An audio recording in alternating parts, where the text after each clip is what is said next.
Greetings! It is I, Tantus Naravan Dracovin, Lord and Emperor of the Dracovin Empire, and welcome. It is time to continue our discussion on animes from the winter 2016 season and using them in your BESM games. And that's what I'm talking about now, using them in your BESM games. So let's start diving back into the three we talked about in the previous video. I'm going to talk about Norn 9. Now I would give your characters 300 points. For this one, make them members of Norn. Now, you could have it that when you establish them, you could have them all be sort of new members, all of a sudden coming into and dealing with the old members, or you could have them themselves be members that are there and have to deal with new members. Either dynamic is fine, but I would definitely have it that your players aren't the only crew. Come up with a couple of NPCs you can throw in there to just sort of round out, because there's a fairly big group of people on the Norn. So in the game, you're going to base it around surviving, exploring the world, dealing with attacks of other people with powers, or even probably dealing with other people with powers in general, and all along the way maybe learning some of the secrets of Norn, or maybe learning some of the secrets of not only each other, but the other NPCs, and even trying to address some of them. They're going to want to have characters with a dark past revolving around whatever power they're going to have. And one of the big goals of all the characters could be to resolve some of those issues that they're dealing with because they had those powers, because it sort of like resolves some of the psychological damage from their own past. You can build a very interesting game around these very facts, and you, of course, you can just keep it to maybe they have to do things to deal with their people with powers, whether it's people that are attacking or just dealing with them in general if they're not on the ship down in land. Up to you how you want to handle it. So let's move on to luck and logic. It's going to be 400 points. For this one, you're going to be a logicist. That's the best way you're going to do. Because being a goddess doesn't really help, because when you go into combat, you would just be joining powers with a logicist.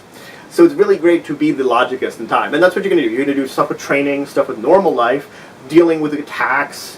You could deal with some of the more powerful invaders, or you could deal with some ones that are more monster-like. It's entirely up to you how you want to break it down. And you're going to, effectively, the characters themselves are going to sort of choose a goddess that they're going to want to have bonded to them. Just choose one, or a similar type being from ancient mythology that you're going to have to sort of design your powers a little bit around what they were in history.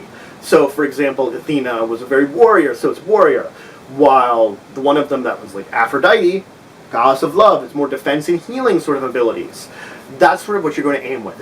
You could go as far into mythology and history as much as you want to find interesting sort of mythological female figures to represent these goddesses, to then design your transformation based on. That when you use your logic and transform, this is what you're going to sort of be based upon, and you're going to have abilities based around there. It can be very interesting. And as I said then, you're just going to have them deal with it. You could station them in the same area as our main characters are in the anime, or you could choose anywhere else that has teams, because there are other places in the world that have teams and deal with the invaders. You could have them all be one team in and of themselves. You could have some NPCs on the team. It's entirely up to you how you want to balance that out. It's sort of matching the anime or not matching the anime. So let's move on to BBK/BRNK. For this one, you're going to want to be a bubuki wielder. You're going to be designing your own bubuki. It's going to be whatever kind of weapon it is. And the thing is, your characters are going to be working together, because they're going to want to, one of them will have a heart. And when all your characters are going to combine, you're going to be summoning a BRNK. Now, granted, this means you're going to want between 3 and 5 players. What it would mean is you can have one heart, and after that, you can have someone that represents either individually one of the arms, or it would be both of the arms. Could be the same person. It could sort of be like twin weapons or something. Like, I have 2 blades, they represent the 2 arms. I could have 2 blades that represent 1 arm. It could either be way. So the number of characters you have, I would recommend to be between that area for this, just to make it easy for the balancing team. I guess you could really have a 6th if you wanted, to have someone be like the head. I think it's stretching it a little bit then, having a 6th character if you're really pushing it, but you could. And what you're going to do is, once they've designed their bubuki, You're going to have them go on adventures. They're going to more than likely be trying to find Treasure Island and learn from it. But they're going to deal with other Papuki users. They might have to summon their BRNK and deal with other BRNK users. They could deal with some of the people from the anime. They could deal with our main characters, Azuma's team. They could deal with Ryoko. They could deal with her in Entai.